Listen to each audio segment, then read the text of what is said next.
बिस्मिल्लाहिर्रहमानिर्रहीम। अस्सलाम वालेकुम मेरे दोस्तों, मैं आपसे एक सवाल करना चाहता हूँ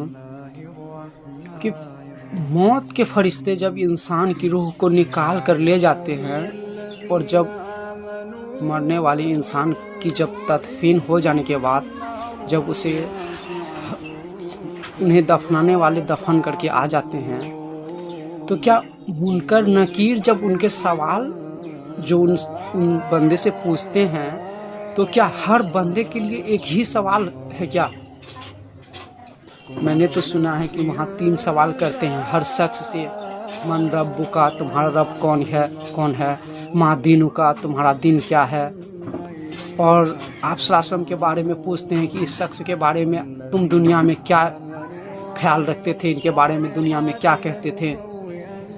जो ईमान वाले हैं वह तो कह देते हैं कि हमारा रब अल्लाह है, हमारा दिन इस्लाम है और यह प्यारे नबी सल्लल्लाहु अलैहि वसल्लम हैं और अल्लाह के रसूल और हमारे नबी सल्लल्लाहु अलैहि वसल्लम हैं। उसने उनके सवालों के जवाब दे दिए।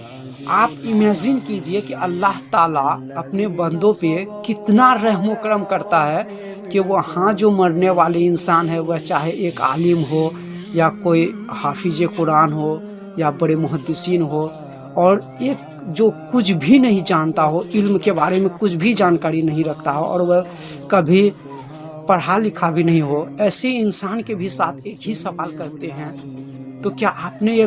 सोचा कि अल्लाह ताला अगर कब्र की सवालों को मुश्किल फरमा देते,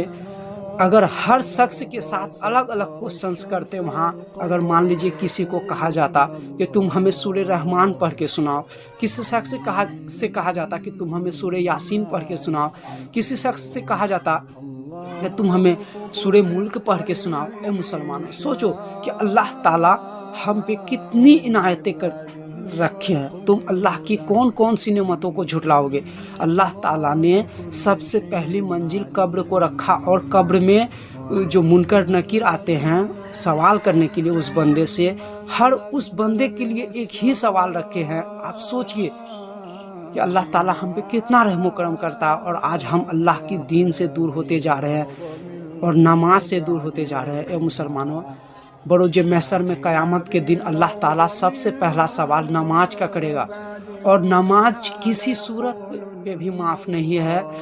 एक वक्त का भी नमाज माफ़ नहीं है। आप नमाज को कायम करें और रसूलुल्लाह सल्लल्लाहु अलैहि वसल्लम की बताई हुई सुन्नतों पे अमल करें। आप सल्लल्लाहु अलैहि वसल्लम फरमाते हैं कि जिस शख्स ने जुम्मे के दिन 1000 मरतबा हम पे दरूद शरीफ पढ़ा, उसने गोया कि मरने से पहले जब तक वह जन्नत को अपने घर ना देख ले